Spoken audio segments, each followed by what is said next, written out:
আসসালামু আলাইকুম ওয়া রাহমাতুল্লাহি ওয়া বারাকাতুহু। তাকাব্বালাহু মিন্না ওয়া মিনকুম।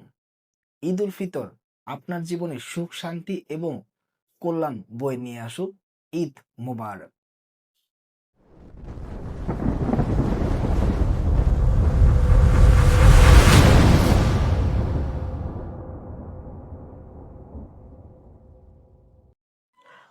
বাংলাদেশীদের বা বাঙালিদের ঈদুল ফিতরের আবেগের সাথে আরো একটি জড়িয়ে আছে সেটি হলো ওমর রমজানের ওই রোজার শেষে এলো খিশির ঈদ, এই গানটি। আমরা যখন ছোট ছিলাম তখন বারবার এই সন্ধ্যা হলে চাঁদ রাতের দিন বারবার ছাদে যেতাম যে এই বুঝি ঈদুল ফিতরের চাঁদ উঠলো।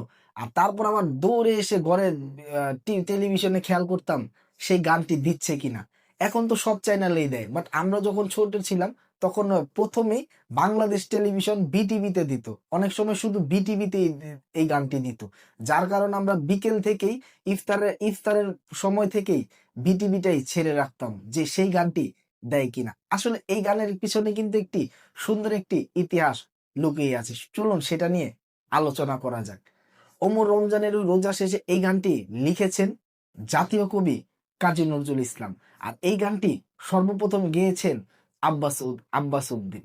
একদা রাতের বেলা কাজী নজরুল ইসলাম রেকর্ডিং করে বাসায় ফিরছিলেন, ঠিক তখনই তাকে পথে আটকায় আব্বাস উদ্দিন। আব্বাস উদ্দিন কাজী নজরুল ইসলামকে বলেন যে তোমার কাছে আমার একটি আবদার আছে। তখন জাতীয় কবি কাজী নজরুল ইসলাম বলে ওঠেন, বলো তোমার আবদারটা কি। তখন তিনি বলেন যে আমার আবদারটা হলো, কাওয়ালি শিল্পীরা তো উর্দু গান গেয়ে অনেক নাম করে ফেলছে এবং অনেক জনপ্রিয়তা পেয়ে যাচ্ছে। তো তুমি আমাকে একটি গান লিখে দাও যেটাকে আমিও জনপ্রিয়তা অর্জন করতে পারি। বিশেষ করে তুমি আমাকে ইসলামিক গান দিতে পারো, কারণ বাংলাদেশের মানুষ তো বাঙালিরা তো ইসলামের প্রতি দুর্বল।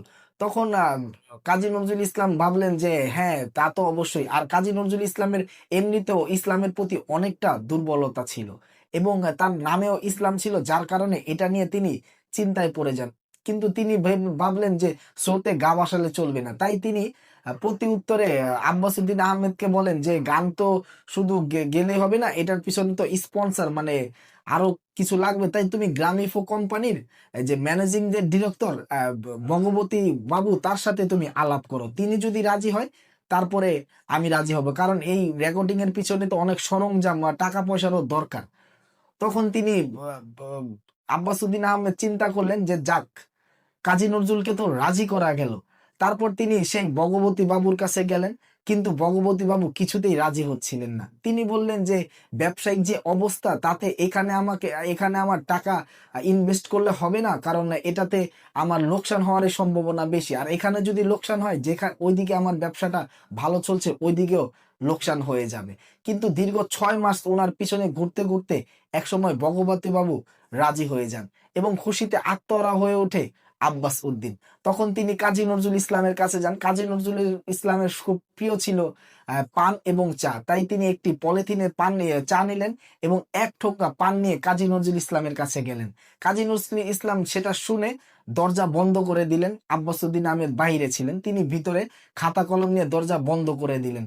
খুব খুব দীর্ঘ 30 মিনিট মানে আধা ঘন্টা তিনি দরজা বন্ধ করে ভিতরে ছিলেন এবং তারপরে বেরিয়ে আসলেন কাজী নজরুল ইসলাম এবং তাকে শোনালেন ওমর রমজানের এই ও রোজার শেষে এলো খিসির ঈদ। এবং তারপরে রেকর্ডিং করা শুরু করলো। রেকর্ডিং এর সময় পর্যন্ত কাজী নজরুল ইসলাম আব্বাস উদ্দিনকে বলে দিচ্ছিলেন যে কিভাবে কিভাবে গেতে হবে, এবং সেভাবেই গাইলেন এবং সেটা রেকর্ডিং হলো এবং সেটা রিলিজও হলো, অ্যালবাম সহকারে সেটা বাজারে রিলিজ হলো। ঠিক তখনই আবার ঈদের ছুটি শুরু হয়ে গেল। ঈদের ছুটিতে তিনি বাড়িতে চলে এলেন এবং সেটা নিয়ে তুমি শুধু ভাবছিলেন যে কি না কি হয়। ঈদের ছুটি যখন শেষ হয়, তিনি যখন অফিসে ফিরছিলেন এবং তার বুক শুধু দগদগ করছিল অফিসে গিয়ে যেন কি হয়। তারপরে কিন্তু আব্বাস উদ্দিন দেখলেন যে তার সামনে একটি ছেলে গুনগুন করে গান গাচ্ছেন, ওমর রমজানের এই রোজার শেষে এলো খুশি ঈদ। তিনি ভাবলেন আমি কি ভুল শুনছি, কিন্তু কিছুক্ষণ পর সেই লোকটা আবারও একটু জোরে সোরে গেয়ে উঠলেন, ওমর রমজানের ওই রোজার শেষে এলো খুশির ঈদ। তার শরীর যেন মানে একটু মানে হিমসাগর হয়ে উঠলো এবং বাতাস হয়ে উঠলো। বিকেলবেলা যখন তিনি সেই মাঠে গেলেন, গোর মাঠে যে গেলেন, গোর মাঠে যাওয়ার পরে সেখানে দেখা গেল অনেক মানুষ একসাথে বসে বসে আছে, আড্ডা দিচ্ছে। সেখানে একটি লোক জোরে সোরেই এই গানটি গেয়ে যাচ্ছে এবং সবাই সেটা খুব উপভোগ করছে। তারপর তিনি আর দেরি না করে চলে গেলেন কাজী নজরুল ইসলামের বাসায়। তিনি যে দেখলেন কাজী নজরুল ইসলাম দাবা খেলছেন। সাধারণত দাবা খেলার সময় কাজী নজরুল ইসলাম কোনো দিকে মনোযোগও দিতেন না, কারোর সাথে কথা বলতেন না। কিন্তু আব্বাস উদ্দিন যখন ওইখানে গেলেন, কাজী নজরুল ইসলাম সেটা দেখে তিনি আর দেরি করলেন না, তাড়াতাড়ি উঠে গিয়ে আব্বাস উদ্দিনকে জড়িয়ে ধরলেন কাজী নজরুল ইসলাম।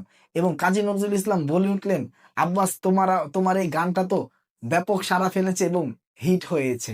এই হলো ওমর রমজানের ওই রোজা শেষে গানের প্রাথমিক ইতিহাস।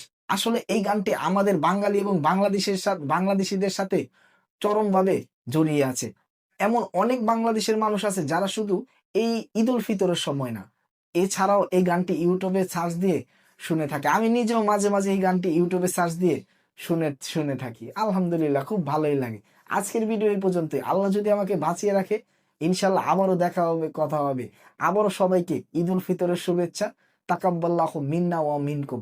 আসসালামু আলাইকুম ওয়া রাহমাতুল্লাহি ওয়া বারাকাতুহু।